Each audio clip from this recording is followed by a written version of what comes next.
Ezekiel 3:17. Son of man, I have made thee a watchman unto the house of Israel. Therefore, hear the word at my mouth, and give them warning from me.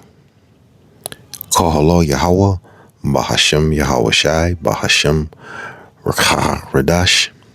Double honors to the elder apostles, bishops, and elders of Great Millstone who rule well, for teaching this word in truth and sincerity. And peace and salutations to the hopeful elect scattered abroad. And peace and salutations to the sincere Akim that's pushing this word in truth and sincerity to USA Shalom. A few hours back,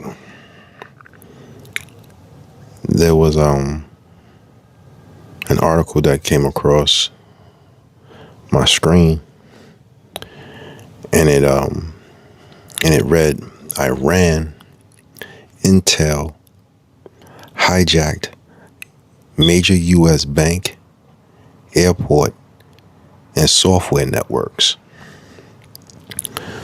So this could be part of that smoking gun,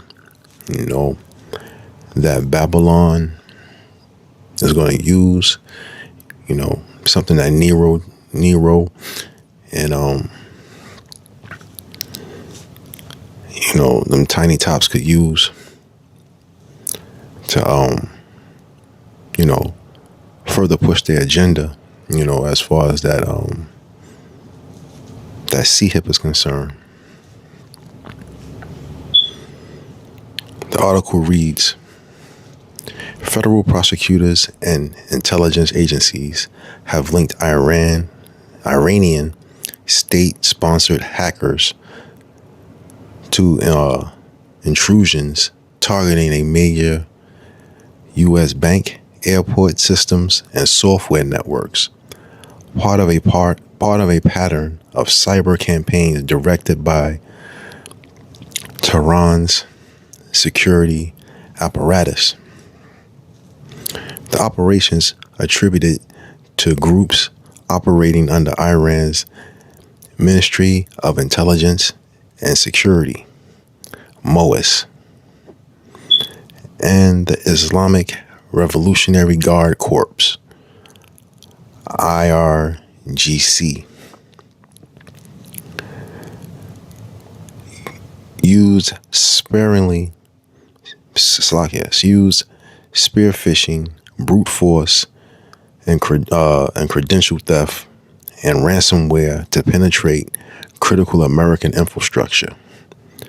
These cases, built across multiple federal indictments, treasury sanctions, and joint cybersecurity advisories, reveal an escalating Iranian target strategy of chaining attacks across financial, transportation, and technology sectors to test U.S. defenses. U.S. officials frame these activities as a long-term challenge rather than a series of isolated incidences, warning that Iranian operators are learning from each campaign and reusing successful techniques. The Department of Homeland Security has repeatedly stressed in its public materials that foreign adversaries are probing for weaknesses in both government and private networks. A concern reflected in DHS, Department of Homeland Security, guidance about potential impacts from a future funding disruption on cybersecurity operations.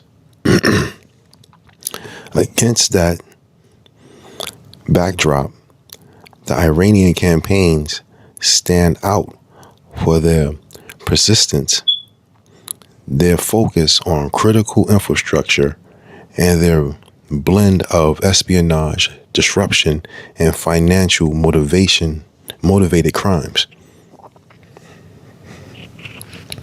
So they basically saying that, they being targeted, you know, in these type of articles, these type of events, they'll use, to play on the minds of the people. Just like back when 911, when that happened, they played on the minds of the people in a similar fashion, where they talked about security. The whole big thing is they pushed that security thing, and in the back of people's minds it was we need more security. We don't feel safe. So what did they push? They pushed that Patriot Act, which just took away a boatload of your civil liberties. So these type of articles, these type of events, and depending on how much they how much they push it in the media, they'll start to play on the people's psyche again. And whenever they do that, man, they come down the pipeline with with their laws. So this is like something that would definitely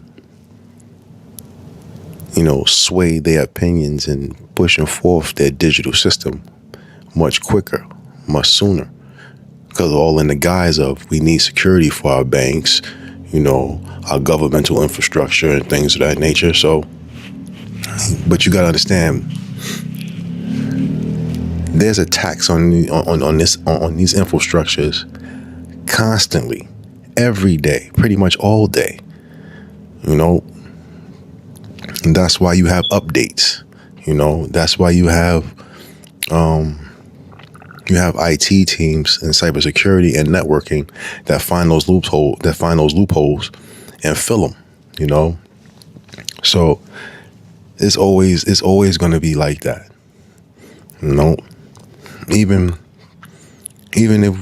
when they move forward with blockchain is real hard to to kind of hack, because the blockchain itself is difficult to hack, because you have to go back in transactions and duplicate those have to duplicate previous transactions going back to the first transaction. So it's like, as transactions are being made, you have to go back and duplicate those, which is difficult.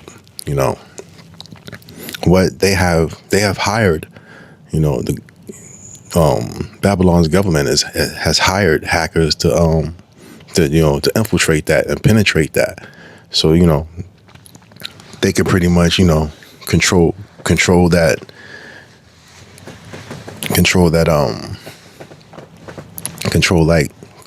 blockchain activity, and pretty much be able to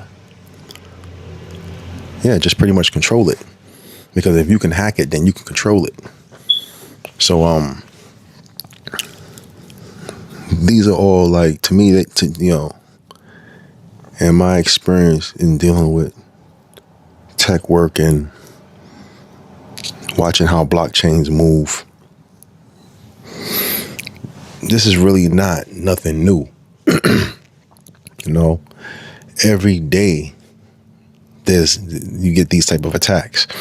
Like, let's just take Target, for instance. They pay people, it's called ethical hacking, where they pay people to hack their network so they could fill different holes in their network. So So these type of things are not like rare. It's not something that you would lose your mind over. But knowing how these devils move, this is something that they would definitely use, to play on the minds of the people.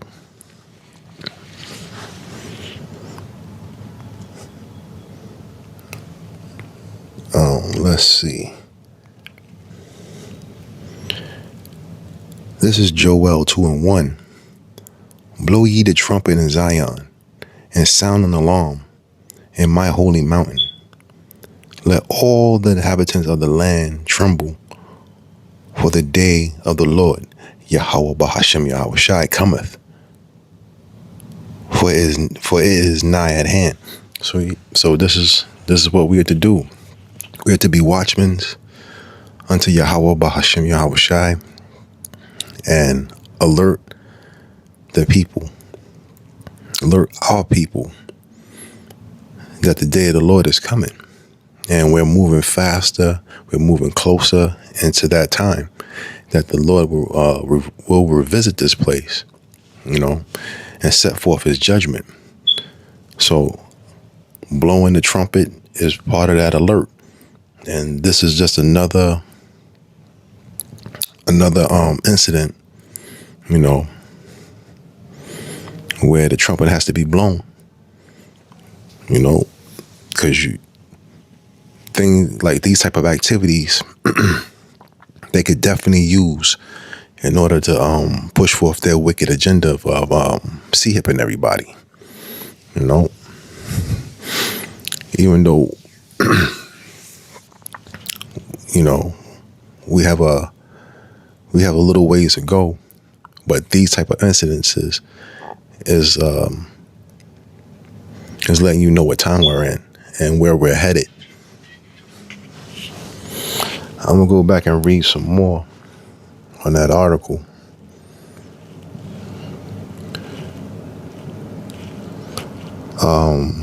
The Ministry of Intelligence and Security linked hackers and the Muddy Water Playbook. The group at the center of several of these intrusions is known as Muddy Water, a hacking unit that also operates under the name Seedworm or Static Kitten. A joint advisory issued by CISA, the FBI, U.S. Cyber Commands, U.S. Cyber Commands, Cyber Networks, Cyber National Mission Force, and the United Kingdom's National Cybersecurity Center, directly tied to Muddy Water, to Iran's Ministry of Intelligence and Security, describing how this state-directed group has targeted government and private networks worldwide. The advisory underscores that the Ministry of Intelligence Security directed operators have repeatedly gone after U.S. entities. That distinction matters because it signals that multiple branches of the Iranian government are independently running offensive cyber programs against Western targets, implicating deterrence and response strategies. Muddy Waters tradecraft relies on exploiting publicly known software vulnerabilities rather than burning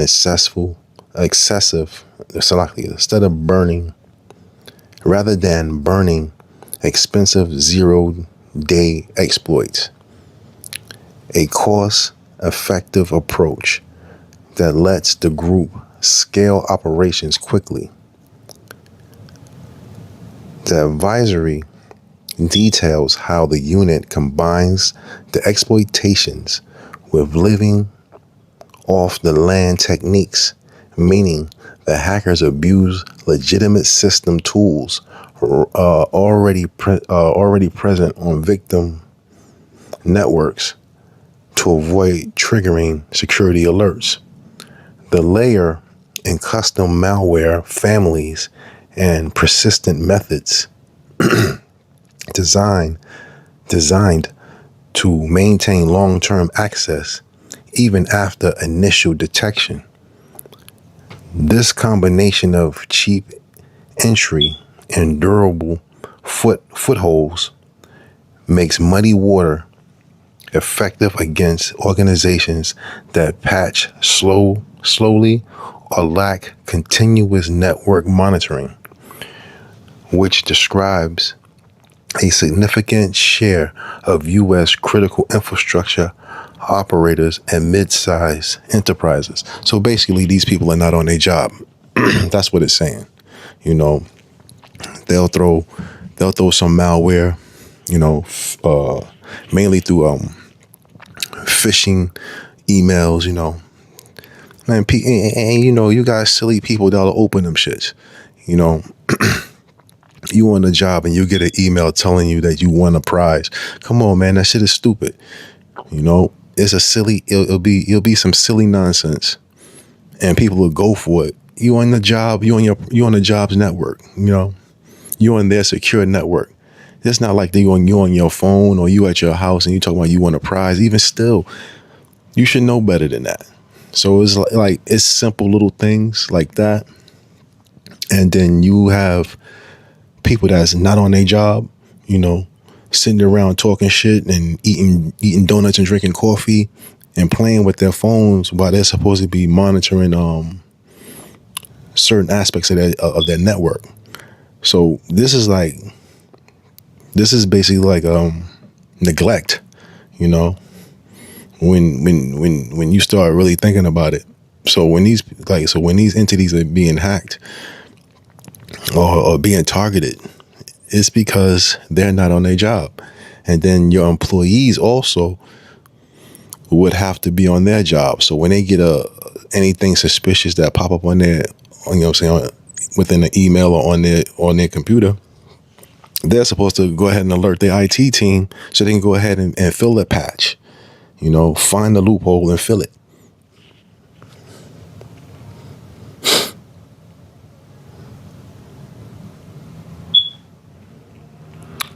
I'm gonna read a little bit more. Federal indictments trace years of targeting. The U.S. the Justice Department has built two major cases that map the scope of Iranian cyber aggression against American institutions. In one prosecution, the U.S. Attorney's Office for the Southern District of New York announced charges against 4 Iranian nationals for a multi-year campaign that hit U.S. government entities, including the State Department.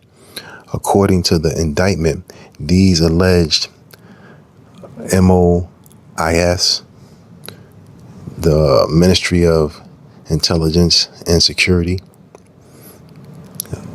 linked hackers relied on spear phishing, social engineering, and careful staged infrastructure to compromise accounts and exfiltrate data.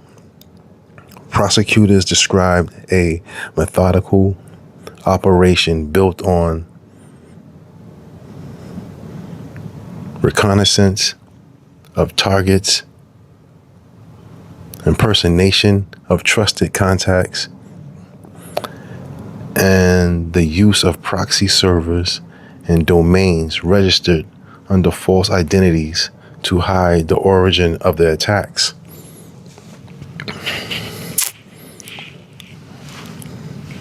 Yeah, this is still basically explaining neglect, on behalf of the organization itself and the people they employ.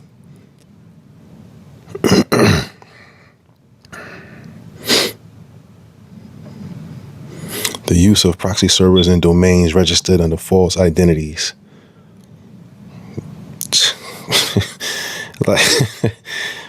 Okay. All this is basically just neglect, man. Social engineering. That's like, people who don't belong in the building tailgating you, coming into a building behind you, things of that nature. Like, that's your frontline security. Like, people using false IDs. So if a person could actually get into a building, they can actually just lurk around and stand, like pretty much stand over somebody's cubicle and kind of try to watch what they're doing on the computer and logins and things of that nature. So a lot of this is just based off, really, you call it stupidity. A separate indictment from the same office charged 7 Iranians for a coordinated campaign of cyber attacks against the U.S. financial sector, including distributed denial of service, operations that disrupt online banking services. In that case, prosecutors alleged the defendants operated on behalf of the IRGC sponsored entities, describing a command and control relationship between the hackers and their state backers, and noting that the financial sector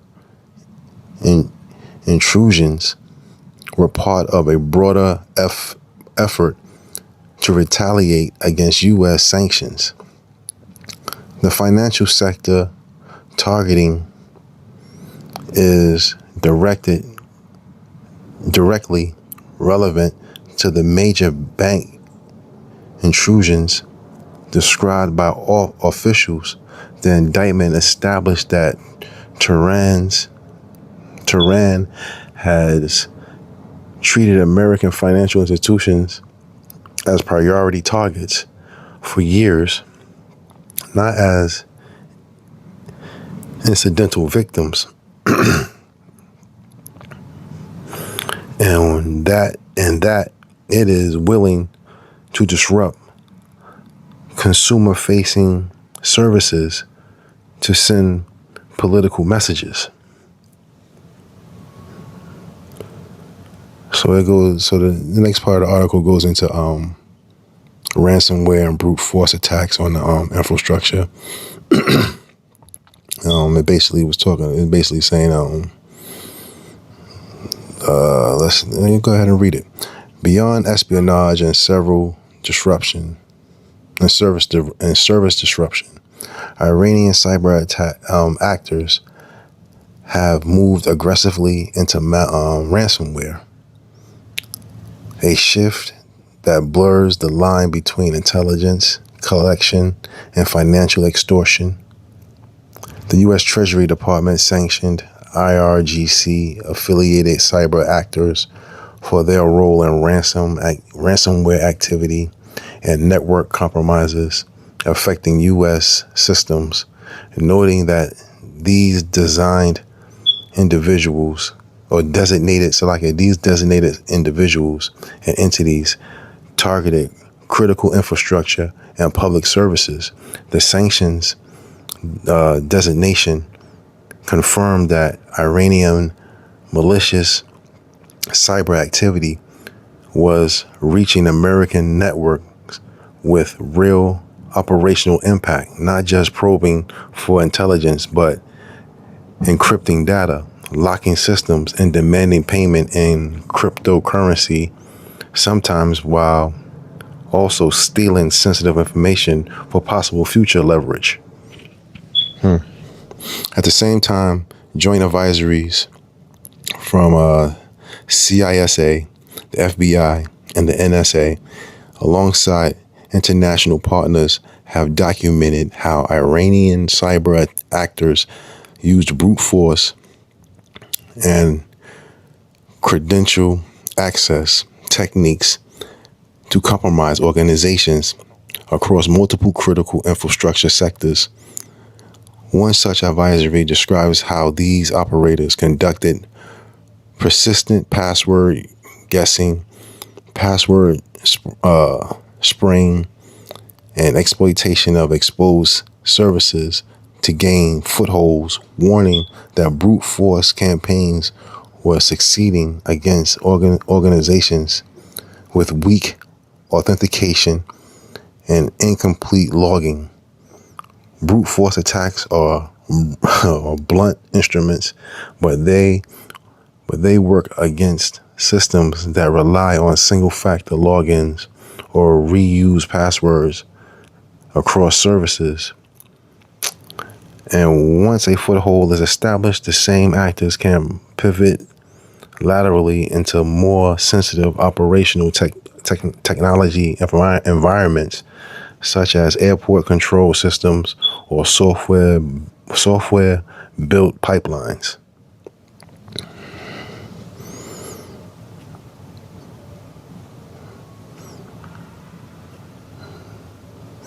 Yeah, so this is a big problem. And don't be surprised if they use this as their scapegoat to, to initiate, their digital system. Not saying that it would automatically lead to them implementing the CHIP, but they could definitely start pushing things a little bit further into their program, pushing things further into things that they want to do.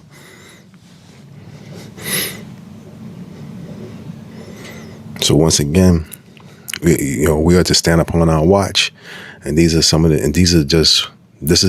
particular article is just one of those things that should be paid attention to. This is Isaiah 21, and I'm going to read verses 5 and 6. Preparing a table, watch in the watchtower, eat, drink, arise ye princes, and anoint the shield. For thus saith the Lord, Salakia, for thus have the Lord said unto me, go set a watchman, let him declare what he seeth. So I'm declaring what I seeth, man. And what I see is that this could be used as an instrument, for them pushing their digital system, a lot faster. Because these are snakes, man. We dealing with Edomites here, man. And not only were they given the blessing of the sword, they was given the fatness of the earth. And this is their kingdom. This is their utopia. This is their heaven. And they'll try and do anything to prolong that. And subduing their citizens and creating situations where you have to rely on them even more is all part of their agenda. Whether they do it by force or they do it in this slick manner, their whole thing is to control you. This is Proverbs 29 and 2. When the righteous are in authority, the people rejoice. But when the wicked bear rule, the people mourn. And you're seeing people more and more upset, disoriented, disorganized, stressed out, worried, feeling trapped, feeling boxed in. Their money don't stretch the way it wants to. You break $100 bill, that shit is gone by the day's end. So people are not seeing the fruits of their labor.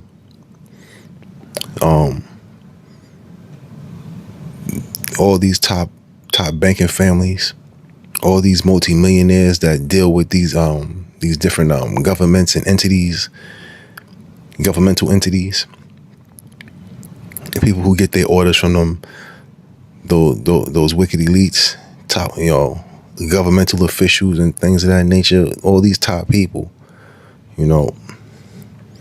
that's how they make their money, is through these wars, through people's misery. That's how they make their money. and through people's misery is their joy. So when these people are in rulership, man, and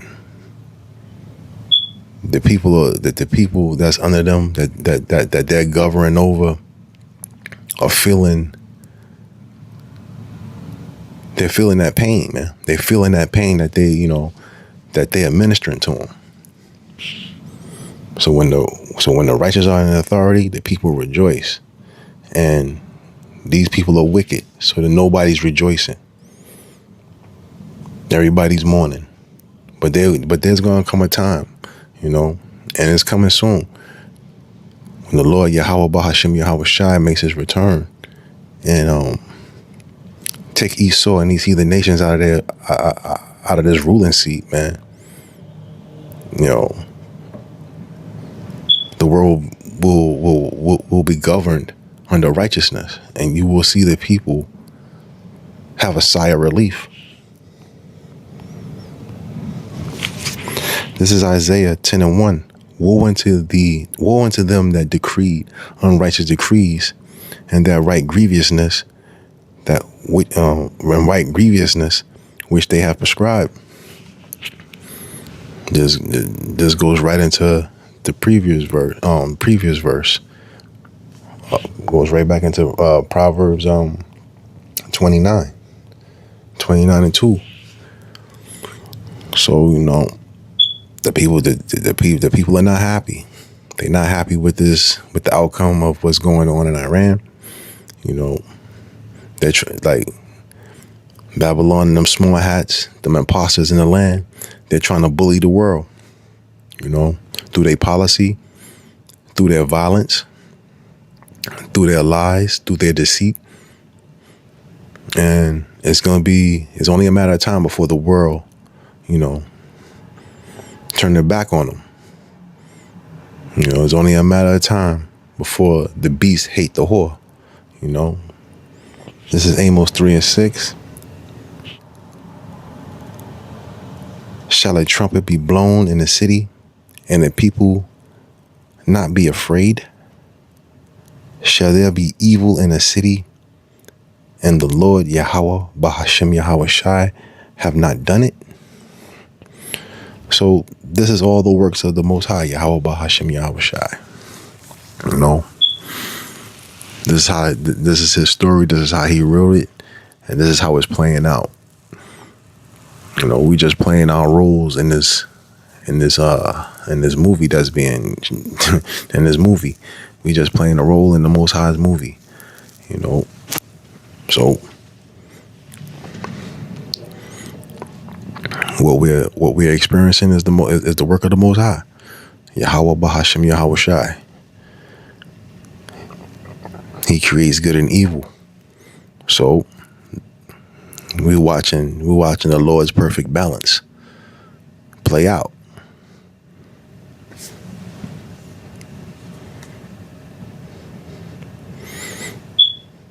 And I'll end it with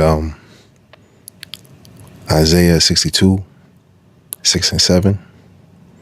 I have set watchmen upon thy walls, O Jerusalem, which shall never hold their peace, day nor night.